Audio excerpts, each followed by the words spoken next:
Kaya itong si Martin Romualdez, mali siya na sinasabi niyang fake news ito. Dahil ito ay factual background nung kaso na isinampa ng 26 Capital laban sa Tiger. Okay? At itong factual background na ito ay dinetermine ng isang huwes sa Amerika na si James Travis Laster na Vice Chancellor ng Delaware Court of Chancery. Okay. So, ang relevant dito kay Romualdez ay yung page 36. Page 36 nung desisyon ni Laster. At ang title nung part na yon ay yung The Dodgy Bargain. So, himayin natin to paragraph by paragraph. Okay. So, makikita nyo dyan, no? Ewan ko kung malinaw sa inyo yung link nung kaso. Basta, ulitin natin para ma-screenshot ninyo, masulat nyo sa papel. Okay? Para, ayan.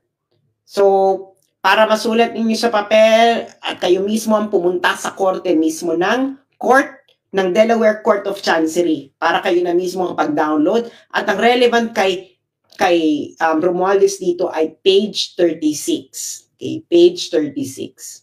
Okay. Okay, hihimay-himayin natin ngayon itong factual determination. Pupunta tayo paragraph by paragraph. Okay. Paragraph 1. Okay, ng part na the dodgy bargain. Ang ibig sabihin ng dodgy ay suspicious, not above board, illegal, pangit, tsaka, ano ba mga pwedeng dodgy? Kaduda-duda, hindi kaaya-aya. Yan. Chararat. Okay. Okay. Ito yung paragraph 1. Sabi sa paragraph 1, itong Universal at yung Tiger, okay, they attempted na makuha uli ang control ng Okada, Manila through a judicial process. Okay? Ngayon, yung Tiger, nag-file na sila ng motion for reconsideration sa Supreme Court. Okay? Kaso nga, nagkaroon ng takeover na yung matandang Okada. Okay? Ngayon, yung pagkatapos ng takeover, yung Tiger, nag-file sila ng supplement noong June 9, 2022 sa Philippine Supreme Court. Yung Philippine Supreme Court, deadma, hindi sila nag-respond doon sa isinampang motion ng Tiger. Ngayon, ito ay paragraphs 2 and 3. Ngayon, nung June 3, 2022, okay? Again, ito ay facts. Okay? Na dinitermina ni James Travis Laster, Vice Chancellor of the Delaware Court of Chancery, sa isang... Again, ito po ay, desisyon na to ng korte, ha? Desisyon na to ng korte. Kasi yung sinasabi nga ay fake news. Hindi daw totoo yun. So ito ay desisyon ng korte sa Amerika. Boss Dada, Amerika naman yan. Hindi naman sa Pilipinas. Ayun na nga. Yung problema nga, may korte tayo sa Pilipinas, pero according dito sa report na ito, according dito, hindi ako may sabi, na-impluwensyahan yung pinakamataas na korte sa Pilipinas. Yun yung nakakatakot dun. Na dapat hindi sila nai-impluwensyahan. So ito ay desisyon ng korte. Parang kay ano din yan. Parang yung kay Franz Castro tsaka kay Sator Ocampo nung sila ay madesisyonan na sila ay guilty sa kaso ng child abuse. Hindi mo yung pwedeng sabihin na fake news. Hindi mo yung pwedeng sabihin na walang katuturan yung kaso or yung mga bintang kay Franz Castro tsaka kay Sator Ocampo kasi yun ay may desisyon na ng korte na sila ay guilty beyond reasonable doubt. Walang pagdududa na sila po ay mga child abuser. So yun. Hindi mo na pwedeng alisin yun. Yung katotohanan kasi nga, kaya nga may korte. Yung korte talaga ang nagdidesisyon sa mga paratang ng bawat isa. So ito, according to the US courts, itong si James Travis Laster, ng Delaware Court of Chancery, sinasabi niya na hindi peke yung yung bali-balita tungkol dyan dahil nadesisyonan na yan. Dinesisyonan ko na yan. Hearing, totoong trial, hindi to kangaroo court na katulad sa Philippine Congress. Noong June 3, 2022, si Michelle Lazaro, okay, ay nag-suggest ng isang alternative sa judicial process. Okay? Si Lazaro ay director ng Tiger at corporate secretary rin siya ng Tiger. Okay. Ayun, ako sabi ni Boss Dada, iba yung explanation ni Attorney Trixie. Ang DOJ daw ang lumakad, hindi raw pumayag ang Supreme Court. Malalaman natin lahat dito. Oo, yung mga ano na yan. Sabi ko nga sa inyo, these are not coming from me. I did not research on it. I know the history behind it, pero hindi ko to na-research. Kaya nga, binibigay ko sa inyo na mapanood ninyo itong word per word, paragraph per paragraph, at yung pagpapatunay ni Sas Rogando Sasot na itong issue na to ay totoo, at yung mga bits and pieces ng mga information, because the devil is in the detail, sabi nga, ay dito rin sasabihin sa inyo ni Sas. Oo, so ayan, pakinggan natin lahat, and let us educate ourselves kung gaano kalalim itong issues na to. Nakikita ko yung nanonood medyo nababawasan, ha. Again, katulad ng sinasabi ko, this may be technical to you, this may be beyond your comprehension, pero importante po ito. Kaya pakinggan nating maigi. Yung isang direktor din ng Tiger na si James Lorenzana, kasabwat ni Lazaro, ay pareho daw nasa elite circles ng Pilipinas. Ngayon, itong si Lazaro, si James si Michelle Lazaro, nag-email siya kay Asano, Takeuchi, at isa pang Universal Director. In-explain ni Michelle Lazaro sa mga Hapon na ito, okay, na siya, si Michelle Lazaro at si James Lorenzana, ay may isang relasyon sa isang common friend na isa daw key figure sa Philippine politics na tumulong na rin daw dati sa Universal. Okay? At ito raw ang best option ng Universal para makuha uli ang kontrol ng Okada. Okay. Yung batang Okada yan. Okay. Ngayon, ang sabi ni Michelle Lazaro sa email, the key person, our common friend, feels that my involvement moving forward is indispensable, such that he was reluctant to provide further assistance or to pursue any potential partnership unless her concerns were addressed. So ang sabi ni Michelle Lazaro, kailangan si Michelle Lazaro sa deal na ito. So ang ibig sabihin niya, kung anong kailangan involved si Michelle Lazaro, yan ang sinabi daw sa kanya ni Martin Romualdez. Anong evidence ang nakuha nila dito? Yung email mismo ni Michelle Lazaro. Okay? Kasi sa Amerika po, meron pong tinatawag na discovery proceedings. Okay? Ibig sabihin ng discovery proceedings, lahat ng evidence na kailangan mo sa kalaban mo ay pwede mo makuha, emails, text, etc. Kaya nakita nyo yung ano ni Amber Heard saka ni Johnny Depp, may discovery proceedings yun. Kaya nga, di ba, ang daming evidences na alam nila pareho. Kasi yun, saka may nakita pa, di ba, may mga lumabas pa mga text messages si Johnny Depp, si Amber Heard, ayun ay nakuha through discovery proceedings. Okay. Ngayon, ang sabi ni Michelle Lazaro, ang common friend daw na yun, okay, ay si Martin Romualdez, Speaker of the House for the Philippines. Ito ang sinulat mismo ni James Travis, Vice Chancellor ng Delaware Court of Chancery. Ang common friend daw ay si Martin Romualdez, na Speaker of the House for the Philippines, nephew by blood ni Philippine First Lady Imelda Marcos, nephew by marriage ni former Philippine President Ferdinand Marcos, pinsan ni Philippine Senator Amy Marcos, at pinsan din ni Ferdinand Bongbong Marcos. Okay, yung JX674 na yan, evidence yan. Okay? Yan ang source ng evidence na nakita ni James Travis Laster. Kaya nga pag pumunta tayo sa Delaware at pinakuha natin ang buong kopya ng buong kaso, makikita natin lahat. Pero dito muna tayo mag-focus sa desisyon. Okay. Ngayon, sabi pa ng ang nakalap na fact ng Vice Chancellor ng Delaware Court of Chancery para ma-confirm ni Lazaro ang kanyang connection. Itong si Lazaro, Michelle Lazaro, nag-text siya kay Takeuchi, yung Hapon, no, ng Universal, ng 2 pictures ni Lazaro kasama si Romualdez. Okay. Ngayon, sabi daw ni Lazaro sa text, yung pangatlong individual doon sa picture ay ang chair ng Philippine Gaming Commission. Sino yan? Si Altenco. Okay. Ngayon, sino to si Michelle Lazaro at James Lorenzana? At bakit nga ba ito malapit kay Martin Romualdez? Okay.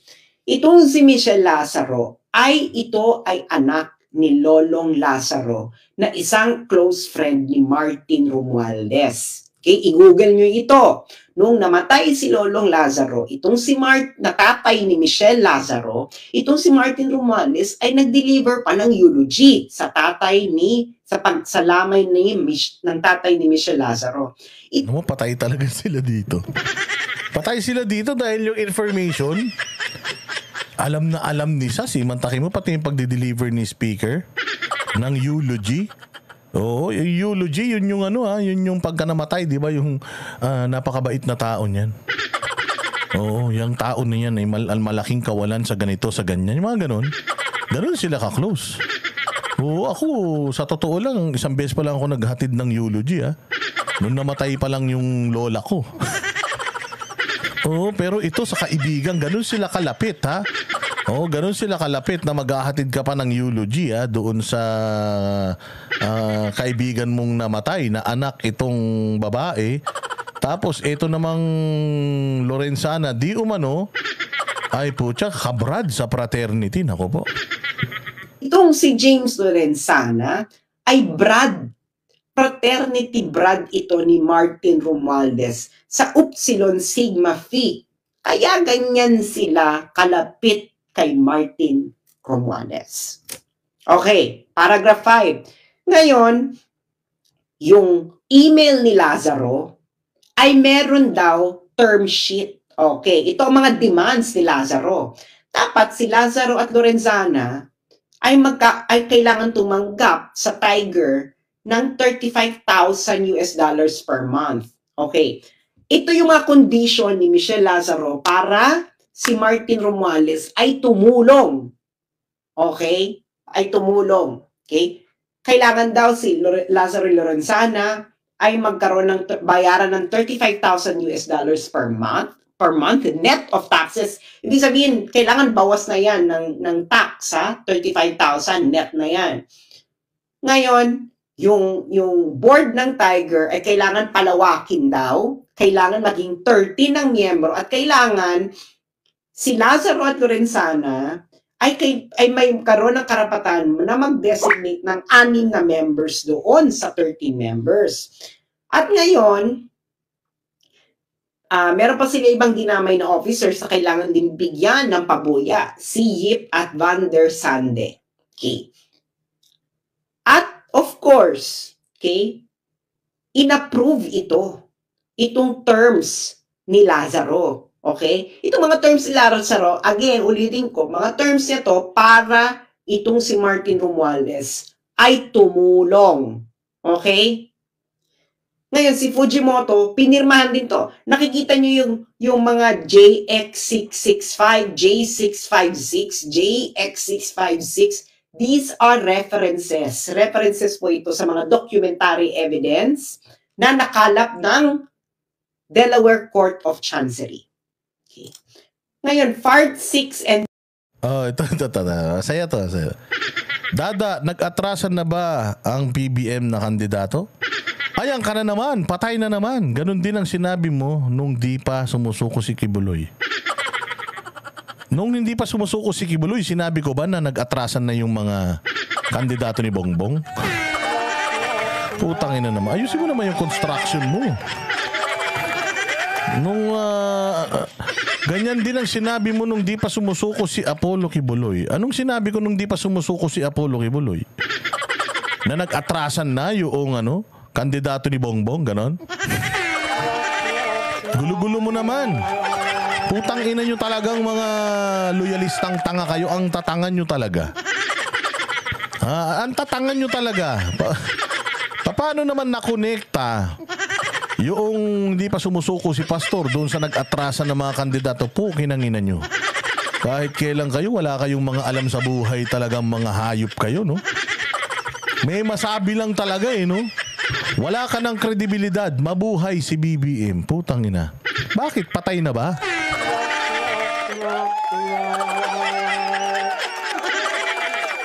Gunggong ang putragis yan. Ang layo Putang ina nyo talaga. Yan yung sinasabi ko. Tatanga-tanga yung mga nanonood sa mga vlogger sa kabila. Tingnan mo yung mga nanonood sa kanila. Yan yung mga subscriber nila yan Tingnan mo, tanga din.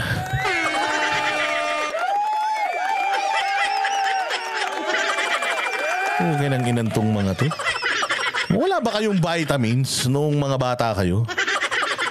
Putang ina, nuknukan kayo ng mga tanga. Jenaline Makiling, naku, salamat sa iyo Mabuti na lang nandiyan ka. Ang dilim-dilim na kaya tayo pinapasok ng mga trolls na tanga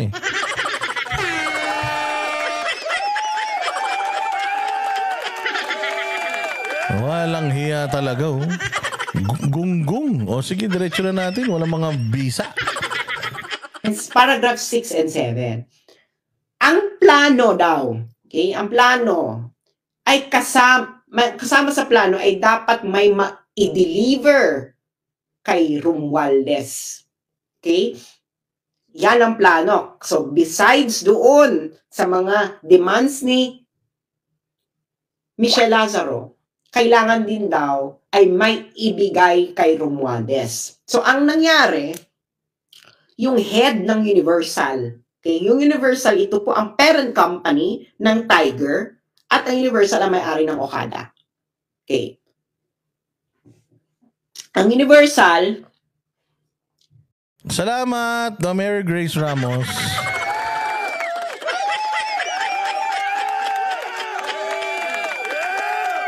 ay nagkaroon ng business trip sa Pilipinas. At may dala-dalang heavy luggage. Basher. Pati yung mga mahilig sa basketball, basher na rin natin. Tangina, ibang klase Pinaglihi ka ba sa libag, Dada? Oo. Ano ngayon? Ano ngayon? Kung pinaglihi ako sa libag, ano na? Ano na ngayon? Ano na susunod na sasabihin mo niyan?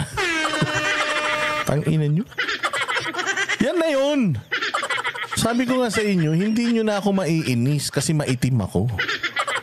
Hindi nyo na ako maiinis kasi maitim ako kasi pinanganak na akong maitim. Kung yan lang ang dala-dala nyong bala, pagpunta nyo rito, Mary Grace Ramos tsaka Lani Mix Vlog, salamat sa Hong Kong Kung yan lang ang dala nyo pupunta dito, wala nang epekto yan. Supot na yan. Mag-isip kayo ng ibang pang-inis, yung maiinis naman ako. Kumbaga sinubok na ako ng panahon dyan. Nung bata ako, maitim na ako. Nauso na yung maiitim. Puta, maitim pa rin ako. Nauso na ngayon yung Koreano, tsaka maiikling damit ng lalaki, maitim pa rin ako. Puta, hindi na issue sa akin yan. Natanggap ko na yan. Araw-araw na tumingin ako sa salamin, nakikita ko na yung mukha na yan, yung kulay ko na yan. Kaya tinanggap ko na siguro yan. Ilang taon na ako Ina nyo naman. Galang-galingan nyo naman mang troll dito.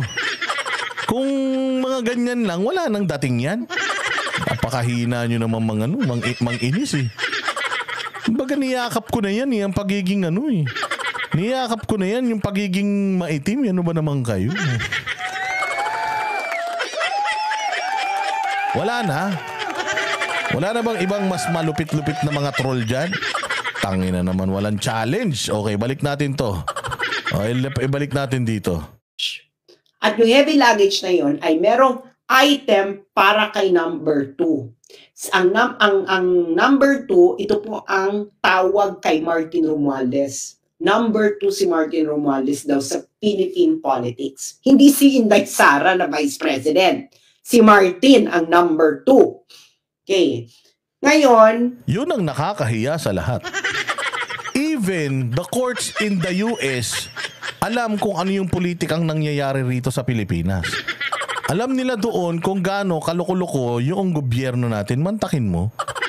Ang number 1 si Bongbong, number 2 si Romualdez. So wala talaga sa picture si Inday Sara. So at least hindi lang tayo yung nakakapansin nung katarantaduhan dito. Even yung mga matitinong tao sa Amerika ay alam lahat ito.